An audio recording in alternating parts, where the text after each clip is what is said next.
ইয়া আবু বকর ওয়াল্লাযী বাআসানি বিল হাক্কি লাম ইয়ালাম হাকীকাতা গায়রু রাব্বি, হে আবু বকর, আমি নবী কে, আমি নবী কি, আমি নবীর হাকিকত জানে একমাত্র আমার আল্লাহ। জোরে বলুন সুবহানাল্লাহ।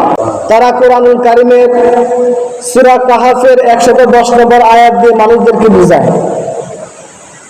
110 নম্বর আয়াত দিয়ে কি মানুষদেরকে বুঝায় যে আল্লাহ পাক রব্বুল আলামিন কোরআনুল কারীমের মধ্যে বলেন, কুল ইন্নামা আনা বাশারুম মিসলুকুম ইউহা ইলাইয়া আন্নামা ইলাহুকুম ইলাহুন ওয়াহিদ। আল্লাহ পাক রব্বুল আলামিন তার হাবিবুল্লাহ রাহমাতুল্লাহ আলাইহিকে বলেন, কুল হে রাসূল, আপনি বলেন, হে রাসূল আপনি বলেন, ইন্নামা আনা বাশারুম মিসলুকুম, আমি তোমাদের মতো দেখতে, আমি তোমাদের মতো দেখতে একজন বাশার। আল্লাহ বলছে হাবিব আপনি বলুন যে আমি তোমাদের মতো বাশার। এখানে আমাদের দেশের হুজুররা মনে করে যে এই কথাটা মনে হয় নবী সাহাবায়ে কেরামদেরকে বলছে। না, এই কথাটা রাসূল কাফিরদেরকে বলছে। তাদেরকে কাফিরদেরকে বলেছিল। কাফিরদেরকে কেন বলছে? কারণ তারা যখন চিন্তা করতে রাসূলকে আমরা ছোট করব, মানুষের কাছে আমরা অপমানিত করব, তখন তারা রাসূলকে সাধারণ মানুষের বেশে ডাকত। যেহেতু তাদের ঈমান নাই, তারা সবসময় রাসূলকে কিভাবে খাটো করবে, কিভাবে রাসূলের বদনাম করবে, কিভাবে রাসূলকে অপমান করবে, কাফের মুশরিকরা সবসময় এই চিন্তায় ব্যস্ত থাকত। আর কাফেররা রাসূল পাক সাল্লাল্লাহু আলাইহি ওয়াসাল্লামকে নিজেদের মতো মানুষ মনে করত। নাউযুবিল্লাহ। আল্লাহ পাক রব্বুল আলামিন কুরআনুল কারীমের সূরা মুমিনুনের 34 নম্বর আয়াতে আল্লাহ পাক রব্বুল আলামিন বলেন, ওয়ালা ইন আতাআতুম বাশারান মিসলাকুম ইন্নাকুম ইযাল লাখাসিরুন। কাফেররা রাসূলকে যখন নিজেদের মতো মনে করত, তারা এমনভাবে মানুষদেরকে বলতো, ওয়ালা ইন আতাআতুম বাশারান মিসলাকুম, যদি তোমরা তোমাদের মতো একজন মানুষের ইতাআত করো, অনুসরণ করো, অনুকরণ করো, তাহলে ইন্নাকুম ইযাল লাখাসিরুন, তাহলে অবশ্যই তোমরা ক্ষতিগ্রস্ত হয়ে যাবে।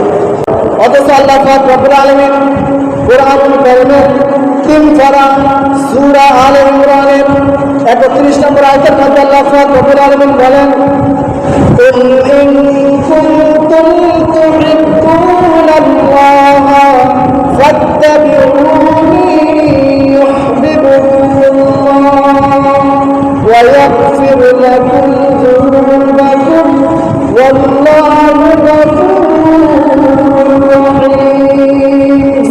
সুবহানাল্লাহ। আল্লাহ পাক রব্বুল আলামিন বলেন, কুল হে রাসূল আপনি বলুন, ইন কুনতুম তুহিব্বুনাল্লাহ, যদি তোমরা প্রকৃতপক্ষে আল্লাহর ভালোবাসা যদি পেতে চাও, ফাত্তাবিউনি, তাহলে তোমরা আমাকে অনুসরণ করো, আমার অনুকরণ করো, আমি নবীকে ভালোবাসো। ইউহিব্বুকুমুল্লাহ, তাহলে আল্লাহ পাক রব্বুল আলামিন তোমাদেরকে ভালোবাসবে। সুবহানাল্লাহ। দেখেন, শুধু ভালোই বাসবে না, আল্লাহ বলেন ওয়া ইয়াগফির লাকুম যুনুবাকুম, আমি আল্লাহ তোমাদের সমস্ত গুনাহগুলো মাফ করে দেব। আল্লাহু গফুরুর রহিম, আমি আল্লাহ পাক রব্বুল আলামিনকে তখন তোমরা অতি দয়াবান হিসাবে পাইবা, যদি তোমরা রাসূলকে ভালোবাসতে পারো। সুবহানাল্লাহ। তাহলে যেখানে সাধারণ মানুষের ইতাআত করা যায় না, অনুসরণ অনুকরণ করা যায় না, সেই জায়গার মধ্যে আল্লাহ পাক রব্বুল আলামিন কি বলছেন যে তোমরা যদি আমার রাসূলের ইতাআত করো, অনুসরণ অনুকরণ করো, ভালোবাসো, তাহলে আমি আল্লাহ তোমাদেরকে ভালোবাসবো। শুধু ভালোই বাসবো না, ওয়া ইয়াগফির লাকুম যুনুবাকুম, আমি আল্লাহ তোমাদের সমস্ত গুনাহগুলো মাফ করে দেব। জোরে বলি সুবহানাল্লাহ। দেখেন, রাসূল পাক সাল্লাল্লাহু আলাইহি ওয়াসাল্লামকে আল্লাহ পাক রব্বুল আলামিন যে বাশার বলেছেন, বাশার শব্দের অর্থ হচ্ছে কবর, চামড়া। বাশার শব্দ অর্থ কি? চামড়া বা কবর। তো এর মানে এটা নয় যে রাসূলকে আল্লাহ বাশার বলেছে মানে আমাদের মতো হয়ে গেছে। নাউযুবিল্লাহি মিন যালিক, আস্তাগফিরুল্লাহ। দেখেন, রাসূলকে আল্লাহ বাশার বলেছেন, যেই বাশার রাসূল পাক সাল্লাল্লাহু আলাইহি ওয়াসাল্লামকে বাশার করেছেন আদম নবীকে আল্লাহ, আদম নবী সম্পর্কে আল্লাহ কি বলেছেন শুনুন, আমি আপনাদেরকে একটু বুঝিয়ে দিচ্ছি। পবিত্র কোরআনুল কারীমের সূরা বাকারার 30 নম্বর আয়াতের মধ্যে আল্লাহ পাক রব্বুল আলামিন বলেন, وَإِذْ قَالَ رَبُّكَ لِلْمَلَائِكَةِ إِنِّي جَاعِلٌ فِي الْأَرْضِ خَلِيفَةً।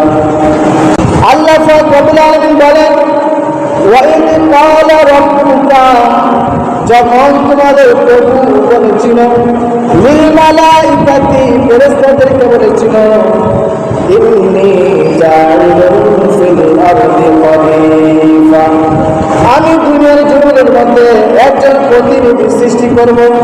আল্লাহ পাক রব্বুল আলামিন সর্বপ্রথম ফেরেশতাদেরকে যেই প্রতিনিধি সৃষ্টি করার কথা বলেছেন, তাকে সৃষ্টি করার কথা বলেছেন আদম আলাইহিস সালামকে। এই আয়াতের সাথে আরেকটা আয়াতের মিল দেখেন, পবিত্র কোরআনুল কারীমের সূরা সাদের ৭১ নম্বর আয়াতের মধ্যে আল্লাহ পাক রব্বুল আলামিন বলেন, إِذْ قَالَ رَبُّكَ لِلْمَلَائِكَةِ إِنِّي خَالِقٌ بَشَرًا مِنْ طِينٍ। আল্লাহ পাক রব্বুল আলামিন বলেন, ইজ ক্বালা রাব্বুকা, যখন তোমাদের প্রভু বলেছিল, লিল মালাইকাতি, ফেরেশতাদেরকে কি বলেছে, ইন্নী খালিকুম বাশারান মিন তিন। আল্লাহ বলেন, আমি আল্লাহ বাশার সৃষ্টি করেছি মাটি দ্বারা। বাশার সৃষ্টি করেছি কি দ্বারা? মাটি দ্বারা। অন্য আয়াতের মধ্যে পবিত্র কোরআনুল কারীমের সূরা ফুরকানের ৫৪ নম্বর আয়াতের মধ্যে আল্লাহ পাক রব্বুল আলামিন বলেন, ওয়াহুয়াল্লাযী খালাকা মিনাল মাই বাশারান ফাজআলাহু নাসাবান ওয়া সিহরান ওয়া কানা রাব্বুকা কাদীরা। সুবহানাল্লাহ। আল্লাহ পাক রব্বুল আলামিন বলেন, ওয়াহুয়াল্লাযী, সে আল্লাহ, খলাকা, যিনি সৃষ্টি করেছেন, মিনাল মাই বাশারান, আল্লাহ পাক রব্বুল আলামিন বাশার সৃষ্টি করেছেন পানি থেকে। কোরআনুল কারীমের সূরা সাদের ৭১ নম্বর আয়াতের মধ্যে আল্লাহ বলেছেন যে আমি আল্লাহ বাশার সৃষ্টি করেছি মাটি থেকে। আর সূরা ফুরকানের ৫৪ নম্বর আয়াতের মধ্যে আল্লাহ পাক রব্বুল আলামিন বলেন, আমি আল্লাহ বাশার সৃষ্টি করেছি, আমি আল্লাহ বাশার সৃষ্টি করেছি পানি থেকে। এবার আসেন পবিত্র কোরআনুল কারীমের সূরার নাম হচ্ছে সূরা মরিয়ম।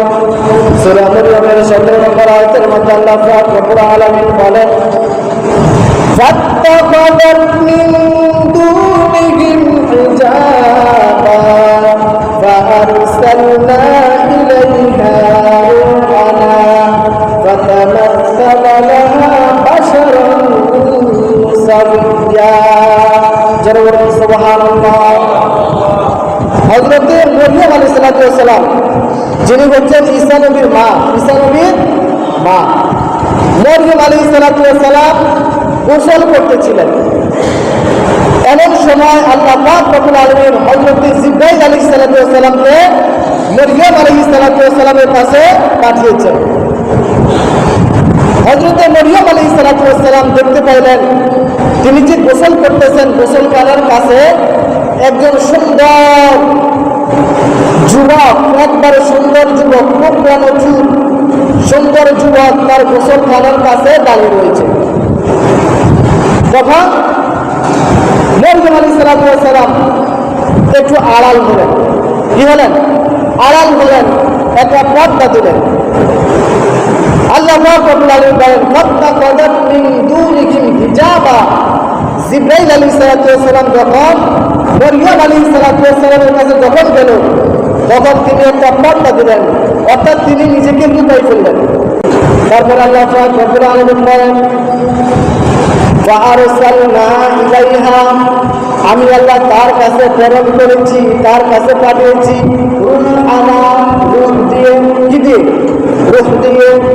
আমি আল্লাহ রব্বুল আলামিন জিবরাইল আমিনকে রূহ দ্বারা পাঠিয়েছি, ফাতামাসসালা লাহা বাশারান সাওয়্যা। আল্লাহ পাক রব্বুল আলামিন বলেন, আমি আল্লাহ পাক রব্বুল আলামিন জিবরাইল আমিনকে মানুষের রূপে, মানুষের আকৃতিতে মরিয়ম আলাইহিস সালামের কাছে পাঠিয়েছি। সুবহানাল্লাহ। দেখেন, ঈসা নবীর নাম হচ্ছে ঈসা রুহুল্লাহ। ঈসা রুহুল্লাহ। কেন? ঈসা নবীর কোনো বাবা নাই। ঈসা নবীর কোনো বাবা নাই। জিবরাইল আলাইহিস সালামকে আল্লাহ পাক রব্বুল আলামিন মরিয়ম আলাইহিস সালামের কাছে পাঠাইছেন রূহ দিয়া। তারপরে হযরতে জিবরাইল আলাইহিস সালাম মা মরিয়ম আলাইহিস সালামকে বললেন, আপনি হা করেন। তিনি হা করছে। তখন হযরতে জিবরাইল আলাইহিস সালাম তার ভিতরে রূহটা দিয়ে দিলেন। এই রূহ দেওয়ার পরে হযরতে মরিয়ম আলাইহিস সালামের পেটের মধ্যে হযরতে ঈসা নবীর আগমন হয়েছে। বলে বলুন সুবহানাল্লাহ। কথা বলার কারণটা হলো এটা যে আল্লাহ পাক রব্বুল আলামিন বলেন, ফাতামাসসালা লাহা বাশারান সাওয়্যা। জিবরাইল আলাইহিস সালামকে আল্লাহ বাশার বলছে। তাকে জিবরাইল আলাইহিস সালামকে আল্লাহ বাশার বলছে। দেখেন, জিবরাইল আলাইহিস সালাম কি নূরের তৈরি না মাটির তৈরি? নূরের তৈরি। কারণ হাদিসের মধ্যে আছে, খলিকাতুল মালাইকাতু মিন নূরি। আল্লাহ পাক রব্বুল আলামিন ফেরেশতাদেরকে নূর দ্বারা বানিয়েছেন। তো হযরতে জিবরাইল আলাইহিস সালাম যাকে নূর দিয়ে সৃষ্টি করেছেন, হযরতে মরিয়ম আলাইহিস সালামের কাছে মানবের রূপে, মানুষের আকৃতিতে পাঠিয়েছেন। দুইটা হাত, দুই পা, সব কিছু মানুষের আকৃতিতে আল্লাহ পাঠাইছেন। দেখেন, জিবরাইল আলাইহিস সালাম নূরের তৈরি হয়ে যদি মরিয়ম আলাইহিস সালামের কাছে আল্লাহ যদি মানুষের দেশে পাঠাতে পারে, তো আমার নবী নূর হয়ে মানুষের শুরুতে আসতে পারে না? কথা বুঝেন নাই? দেখেন, কোরআনুল কারীমের সূরা সুআদের ৭১ নম্বর আয়াতের মধ্যে আমরা পাইলাম আল্লাহ পাক রব্বুল আলামিন বাশার সৃষ্টি করেছেন মাটি থেকে। আর সূরা ফুরকানের ৫৪ নম্বর আয়াতের মধ্যে আমরা পাইলাম আল্লাহ পাক রব্বুল আলামিন বাশার সৃষ্টি করেছেন পানি থেকে। আর সূরা মরিয়মের ১৭ নম্বর আয়াতের মধ্যে আমরা পাইলাম জিবরাইল আলাইহিস সালামকে আল্লাহ বাশার বলছে। তার মানে বোঝা গেল বাশার মানে মাটির তৈরি না। কথা বলেন না, বাশার মানে মাটির তৈরি। রাসূল পাক সাল্লাল্লাহু আলাইহি ওয়াসাল্লাম হযরতে আবু বকর সিদ্দিক রাদিয়াল্লাহু তাআলা আনহু বলেন, ইয়া আবু বকর ওয়াল্লাযী বাআসানি বিল হাক্কি লাম ইয়ালাম হাকিকাতা গায়রু রাব্বি। হে আবু বকর, আমি নবী কে? আমি নবী কি? আমি নবীর হাকিকত জানে একমাত্র আমার আল্লাহ। জোরে বলুন সুবহানাল্লাহ। কে জানে? একমাত্র আল্লাহ জানে। আর বুখারী শরীফের হাদিসের মধ্যে রাসূল বলেন, আইয়ুকুম মিথলি, কে আছে আমার মতো? কে আছে আমার মতো? আল্লাহু ইউতঈমুনি রাব্বি ওয়া ইয়াসকিনি, আমার আল্লাহ আমারে খাওয়ায়, আমার আল্লাহ আমারে পান করায়।